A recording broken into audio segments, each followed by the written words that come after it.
जय श्री कृष्णा, राधे राधे। आप सभी का ब्रज दर्शन ब्लॉग्स में स्वागत करती हूँ। आशा करती हूँ आप सभी बहुत अच्छे होंगे। आज के इस खास वीडियो में हम बात करेंगे कि होलिका दहन के समय किन लोगों को वहाँ पर जाना चाहिए, जलती हुई होली को किन किन लोगों को देखना चाहिए और किन लोगों को नहीं देखना चाहिए और उनके देखने से क्या दुष्प्रभाव होते हैं। तो आप लोग इस वीडियो में अंत तक बने रहिए और जानकारी का लाभ उठाइए। मान्यताओं के अनुसार कुछ लोगों को होलिका दहन से दूर ही रहना चाहिए। कुछ ऐसे खास लोग हैं जिनको मान्यताओं के अनुसार होली से दूर रहना चाहिए और जलती हुई होली के सामने नहीं जाना चाहिए। जैसे फाल्गुन मास की पूर्णिमा तिथि को होलिका की पूजा और दहन का विधान है। होलिका दहन का न सिर्फ धार्मिक बल्कि ज्योतिष भी महत्व माना जाता है, क्योंकि होलिका दहन की पूजा से जीवन की कई परेशानियां दूर होती हैं। लेकिन धार्मिक मान्यताओं के अनुसार कुछ लोगों को होलिका दहन से दूर रहना चाहिए, जिनमें से सबसे पहले शादी के बाद जो पहली बार नई दुल्हन को, जैसे नई दुल्हन आ रही है तो वो नई दुल्हन की जैसे शादी की जो साल चल रही है उसकी पहली होली है, तो होलिका दहन के समय उसे वहाँ पर नहीं होना चाहिए, क्योंकि वो अशुभ माना जाता है। ऐसा करने पर दाम्पत्य जीवन में परेशानियाँ आ सकती हैं, जीवन संकटों से घिर सकता है और सुख सौभाग्य में कमी आने लगती है। तो नया जो दाम्पत्य जोड़ा है या फिर नई दुल्हन है जिसकी मान लो पहली होली पड़ रही है, जोड़ा के साथ ना देखें और अकेला पुरुष देख सकता है, होली की पूजा कर सकता है, लेकिन नई लड़की जो है वो होली, जलती हुई होली की पूजा ना करे और जलती हुई होली को नहीं देखनी चाहिए। ऐसे ही गर्भवती जो महिलाएं, उनको भी होलिका दहन से दूरी बनानी चाहिए। जिस समय होलिका दहन हो उस समय गर्भवती महिलाओं को होलिका दहन के सामने नहीं जाना चाहिए। ऐसी महिलाओं के होलिका दहन देखने से गर्भस्थ शिशु पर बुरा असर पड़ता है और इस नियम को जैसे जो अनदेखी करती हैं माँ, उनके बच्चों की शारीरिक परेशानियों का भी सामना करना पड़ सकता है। तो जो गर्भावस्था है महिलाएं, वो जल्दी होली के सामने कभी ना जाएं भूल कर भी। ऐसे ही सास बहुओं को भी एक साथ होलिका दहन नहीं देखना चाहिए। मान्यता है कि इससे रिश्तों में दरार आती है, आपसी प्रेम कम हो जाता है, इसलिए सास बहू को एक साथ होलिका दहन नहीं देखना चाहिए।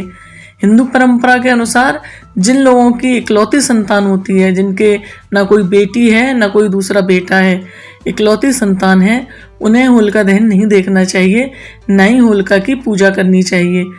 उनकी जगह घर से किसी भी बड़े बुजुर्ग को यह परंपरा निभानी चाहिए। कोई और ये पूजा कर सकता है, लेकिन ऐसे उन माता पिताओं को पूजा नहीं करनी चाहिए। मान्यता है कि जिस जगह पर होलिका दहन होती है वहाँ पर नकारात्मक शक्तियों का खतरा बना रहता है। ऐसे में नवजात बच्चे को होलिका दहन वाली जगह पर ना ले जाएं, क्योंकि इससे शिशु को कई परेशानियों का सामना करना पड़ सकता है। क्योंकि होली, दिवाली ऐसे त्यौहार हैं कि इन पर तांत्रिक विद्या भी की जाती हैं। जैसे इन त्योहारों पर नकारात्मक शक्तियाँ भी उत्पन्न हो जाती हैं।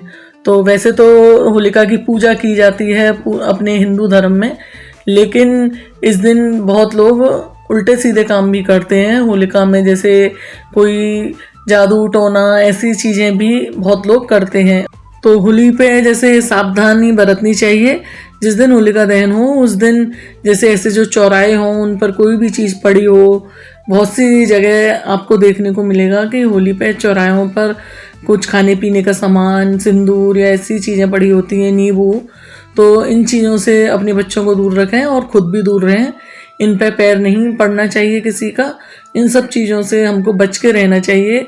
कम से कम इस दिन तो, जिस दिन पूर्णिमा हो, जिस दिन होलिका दहन होता है, उस दिन इन चीज़ों से बच के रहना चाहिए। जगह जगह पर जैसे होली जल रही होंगी तो हर जगह की होली से भी थोड़ा बच के रहना चाहिए। अपने नवजात शिशुओं को या अपने छोटे बच्चों को इन चीज़ों से दूर रखें। मान्यता ये भी है कि होली वाले दिन, जैसे जिस दिन होलिका दहन हो रहा है उस दिन कोई खाने पीने की सफ़ेद चीज़ दे, कोई खाने के लिए आपके बच्चों को दे, तो आपको कभी नहीं लेनी चाहिए।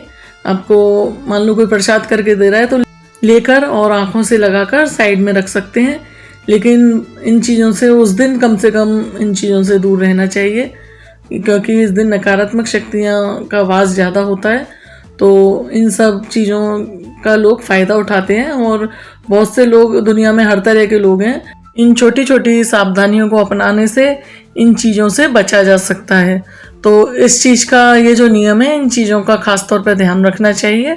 और जो नियम आपको बताए हैं कि किन किन लोगों को जलती हुई होली के सामने नहीं जाना चाहिए। जैसे धार्मिक मान्यताओं में ये माना गया है कि नवविवाहिता जो लड़कियां होती हैं उसका एक कारण ये भी है कि वो ससुराल में पहली होली नहीं देख सकती। इसी वजह से उनको पहली होली पे, जैसे जिनकी नई शादी होती है तो वो उनकी होली मायके में होती है, तो यही कारण है कि वो पहली होली नहीं देख सकती। इसी कारणवश उन्हें मायके में पहली होली के लिए भेजा जाता है। इसलिए ध्यान से इन नियमों का पालन जरूर करना चाहिए। अगर ये नियमों का पालन नहीं करेंगे तो आपके जीवन में बेवजह परेशानियां आ सकती हैं। तो जिन जिन को होलिका दहन भूल कर भी नहीं देखनी चाहिए वो मैंने आपको इस वीडियो में आज बताया है। तो वीडियो आप सभी को पसंद आए तो आप इसे परिवारजनों, मित्रजनों के साथ शेयर जरूर करें। आशा करती हूँ आप सभी इन नियमों का पालन करेंगे। होली का पर्व आप सभी के लिए मंगलमय हो। जय श्री कृष्णा, राधे राधे।